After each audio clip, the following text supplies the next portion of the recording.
تو یہ صحابہ کرام کا جو کانفیڈنس تھا نا، یہ اصل میں ان کو لڑواتا تھا.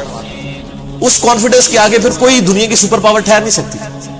جب خالد بن ولید کو بھیجا ہے سیدنا ابوبکر صدیق رضی اللہ تعالیٰ عنہ نے، جنگ یرموک میں بھی ان کے بہت بڑا کردار تھا. اس سے پہلے پرشین امپائر کی جو بڑی بڑی فتوحات ہوئی ہیں، قادسیہ میں تو سیدنا سعد بن ابی وقاص گئے تھے، لیکن اس سے پہلے جو عراق پورا فتح کیا ہے خالد بن ولید نے، تو وہ مطلب اپنے مخالفین کو خط لکھتے تھے، اور اس میں خط میں صرف ایک جملہ لکھتے تھے کہ تم سے وہ قوم لڑنے آ رہی ہے کہ جتنا تم اپنی زندگی سے محبت کرتے ہو نا، اس سے بڑھ کے وہ اپنی موت کو عزیز رکھتے ہیں، کیونکہ شہید ہو کے جنت میں، نبیوں کا پڑوس. سر جو بندہ جان ہتھیلی پہ اس لیے رکھ کے نکل رہا ہو کہ میں نے مرنا ہے، باقی لوگ تو جنگ میں لڑنے آ رہے ہوتے ہیں جیتنے کے لیے اور اپنی جان بچانے کے لیے، اور یہاں پہ وہ کہہ رہے ہیں ہم نے مرنا ہے، تو سر وہ پھر جا کے رومن اور پرشین امپائر دے گاٹے ہی فٹ ہوں گے نا ایسے لوگ. تو ہوئے ہیں. پھر آپ دیکھیں، اس کے لیے آپ عمر سیریز دیکھیں. عمر سیریز کے اندر انہوں نے یہ چیز فلما دی، قطر والوں نے حق ادا کیا. تو اردو ڈبنگ کے ساتھ بھی اس کی آلموسٹ 15 ایک ساتھ تقریباً آ چکی، سب ٹائٹل کے ساتھ مکمل آ چکی ہیں. عربی والی اور انگلش سب ٹائٹل والی پہلے موجود ہے. سیدنا خالد بن ولید رضی اللہ تعالیٰ عنہ کو اللہ تعالیٰ نے مشرکین عرب سے اٹھا کے رومن اور پرشین امپائر کے اوپر دے مارا. بڑی ایکسٹرا آرڈنری پرسنالٹی. نبی اسلام کی اعلان نبوت کے بعد 19 سال تک کافر رہے.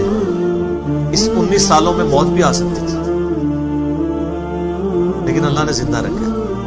حتیٰ کہ غزوہ احد کے موقع پر نبی اسلام کے جو 4 دانت شہید ہوئے ہیں، بخاری مسلم میں آتا ہے، خالد بن ولید کی وجہ سے ہوئے ہیں. انہوں نے وہ جب درہ چھوڑ دیا تھا، عبداللہ ابن جبیر اور باقی ان کے ساتھی بنے. عبداللہ ابن جبیر نے تو نہیں چھوڑا تھا، چند ساتھیوں نے، پھر پیچھے سے آگے حملہ ہوئے اور نبی علیہ السلام کی بددعائیں اس موقع پہ. نبی علیہ السلام کی مبارک زبان سے نکل گیا، اللہ ایسی قوم کو کیسے ہدایت دے گا جنہوں نے اپنے نبی کا چہرہ خون سے رنگ دیا. سورہ ال عمران میں جہاں پہ صحابہ کرام کو اللہ تعالیٰ نے گرفت کی ہے نا 60 آیات میں کہ غزوہ احد پہ تم نے یہ غلطی کی، پھر اینڈ پہ معاف بھی فرمایا. پہلی گرفت نبی علیہ السلام پہ آئی، لیس لک من الامر لیس لک من الامر شیء. نبی آپ کو تو کوئی اختیار نہیں، اللہ چاہے ان کو ہدایت دے دے. ہوئے ہوئے ہوئے اور اسی کو ہدایت بھی مل گئی. اسی پیگن کو اللہ نے اٹھایا ہے. پیگن انگلش میں کہتے ہیں بت پرست. آپ گوگل پہ جا کے لکھیں حضرت خالد بن ولید کا تعارف، کہ ایک عرب کا پیگن اللہ نے اٹھا کے اسے رومن اور پرشین امپائر الٹوا دیا. پھر 19 سال تو کفر میں گزرے ان کے، اسلام میں ان کے 19 سال نہیں گزرے سر، بمشکل 10-11 سال. لیکن انہوں نے اپنے 19 سالوں کے بھی سارے گناہ دھلوا دیے. جو کچھ کیا اور جو کچھ اللہ نے ان سے کام لیا. یہ ایک الگ سے تلخ حقیقت ہے کہ سیدنا خالد بن ولید سے نبی اسلام کے مبارک زمانے میں بھی اور بعد میں بھی بحیثیت انسان کچھ غلطیاں ہوئی ہیں. بخاری مسلم میں رپورٹ ہوئی. لیکن کسی شخص کی چاند غلطیوں سے اس کا پورا پلڑا ادھر کا ادھر نہیں ہو جاتا. اللہ بھی قیامت والے دن نیکیوں اور برائیوں کو تولے گا. نیکیاں زیادہ ہوں گی تو پھر اس کو یہ نہیں کہا جائے گا کہ یہ تو نے اتنی بڑی برائی کیوں کی تھی. پھر وہ پاس ہو چکا ہے، چاہے کسی ایک سوال میں اس کے 0 نمبر بھی آئے ہوئے ہیں. پاس ہو چکا تو اس کا تانا بھی نہیں دیا جائے گا، نیور. تو 2-4 واقعات کو لے کے اس طریقے سے کسی بندے پہ چڑھائی کرنا یہ بالکل زیادتی والی بات. سیدنا خالد بن ولید سیف اللہ ہے، اس میں کوئی شک نہیں ہے. صحیح بخاری میں جو یہ حدیث کہتے ہیں نا، یہ حدیث بڑی مشہور ہے. غزوہ موتا کے موقع پر آپ کو پتا ہے نبی الاسلام نے رومن امپائر کی طرف اپنا ایک ایلچی روانہ کیا تھا، خط بھیج. اس ایلچی کو قتل کر دیا اور اس وقت ایلچی کا قتل اعلان جنگ ہو جاتا. تو نبی الاسلام نے ایک لشکر روانہ کیا زید بن حارثہ کی قیادت میں. نبی الاسلام کے منہ بولا بیٹا جس کا نام قرآن میں، واحد صحابی جس کا نام قرآن میں، زید. لیکن ساتھ ہی آپ نے فرمایا، صحیح بخاری میں الفاظ ہے کہ اگر زید فوت ہو جائے، مسند احمد میں ڈیٹیل موجود ہے انہی الفاظ کے ساتھ، کہ زید فوت ہو جائے تو جعفر کو اپنا امیر بنا لینا. جعفر فوت ہو جائے، شہید ہو جائے، تو پھر عبداللہ بن رواحہ کو بنا. اگر وہ بھی شہید ہو جائے پھر تو اپنی مرضی سے کسی کو بھیج چکے. یہ مسند احمد میں ہے. بخاری میں الفاظ ہیں کہ صحابہ کرام کہتے ہیں نبی اسلام مدینہ شریف میں تھے اور آپ علیہ السلام کی آنکھوں سے مسلسل آنسو رواں تھے اور آپ نے کہا کہ میرے زید کو شہید کر دیں.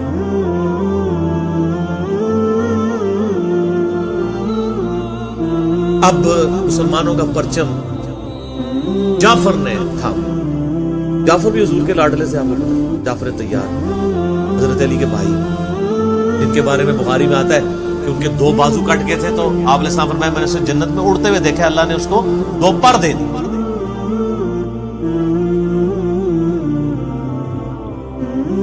نجاشی کے دربار میں انہوں نے ہی آپ کو پتہ سورہ مریم پڑھی تھی.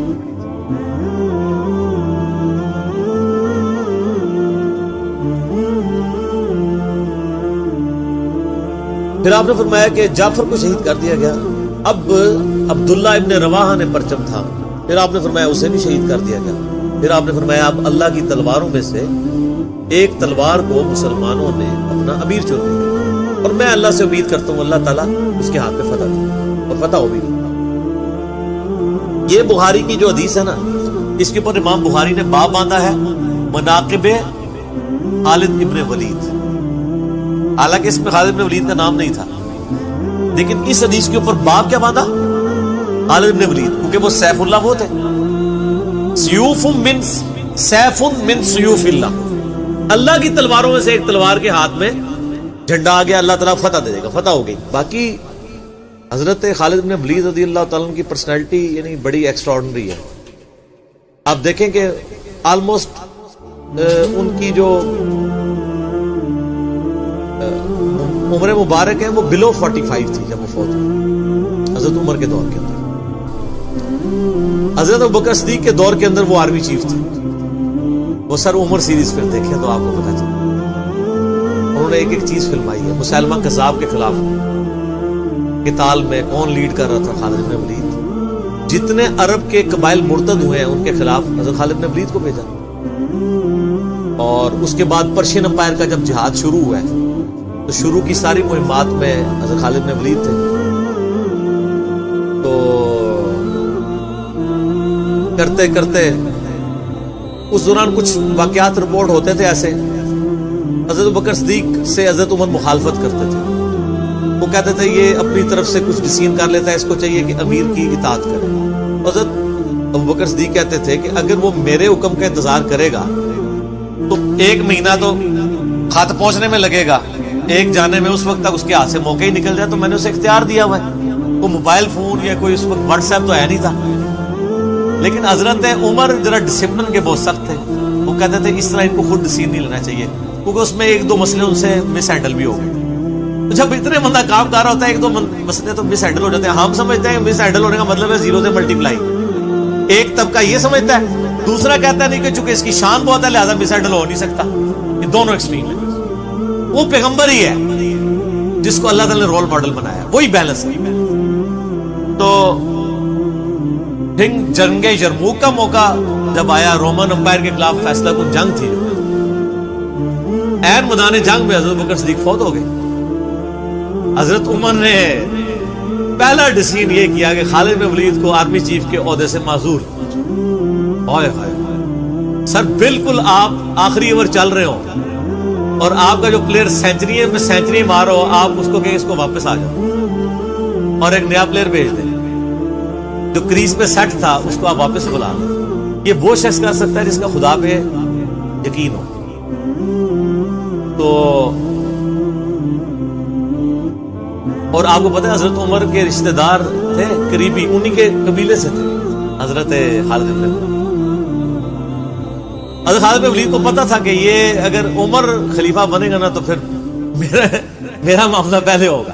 اور وہی ہوا. ابو عبیدہ ابن جراح کو بنا کے بھیج دیا. لوگوں میں بڑی چیمہ گوئیاں شروع ہوئی کہ لو جی سب سے بڑی آرمی کے خلاف جنگ ہو رہی ہے، سب سے بڑی سپر پاور، اور عین میدان جنگ میں یہ ڈسین کر دیا ہے. اگر مسلمان ہار گئے پھر کیا ہوگا، یہ وہ اللہ نے فتح دے دی. فتح ہوئی تو اب جب لوگ آ کے مبارک باتیں پیش کر رہے ہیں، پھر حضرت عمر نے آ کے مسجد نبی میں خطبہ دیا. انہوں نے کہا خدا کے لیے میں تم سے یہی تو چیز ختم کرنا چاہتا تھا کہ یہ فتوحات خالد کی وجہ سے نہیں ہو رہی، رب خالد کی وجہ سے ہو رہی. کل کو خالد نہیں رہے گا تو تم کیا سمجھو گے کہ اسلام ختم ہو جائے گا؟ اسلام نے تو آگے چلنا ہے. ٹھیک ہے. پھر انہوں نے کہا میری دوسری حکمت یہ تھی کہ مجھے پتا ہے کہ اب یہ رومن امپائر مسلمانوں کے پاس آ جائے گی، بیت المقدس بھی فتح ہو گیا پھر بعد میں، تو خالد ابن ولید جو ہے یہ جنگ کی فیلڈ کا ماسٹر ہے، اور جب کوئی علاقہ فتح ہو جاتا ہے پھر کسی جنگجو کی وہاں گورنر لگانے کی ضرورت نہیں ہوتی، بلکہ کسی ایسے شخص کو گورنر لگانے کی ضرورت ہوتی ہے جو ہیومن انسٹنکٹ سے واقف ہو، جس کو ہیومن مینجمنٹ آتی ہو. تو خالد تو ہمیشہ تلوار کے ساتھ ہی کھیلا ہے، اس کو ہیومن مینجمنٹ نہیں آتی. تو میں نے اس شخص کا انتخاب کیا ہے جس کو سب سے زیادہ رسول اللہ صلی اللہ علیہ وسلم کی صحبت کا شرف حاصل ہے. اور بخاری مسلم میں حدیث ہے کہ نبی علیہ السلام نے فرمایا کہ ہر نبی کے ساتھ ایک امین ہوتا ہے، اور میرا امین جو ہے وہ ابو عبیدہ ابن جرح ہے. ان کو پھر یعنی یرموک میں حضرت عمر نے یعنی آرمی چیف لگا اور فتح ہوئی.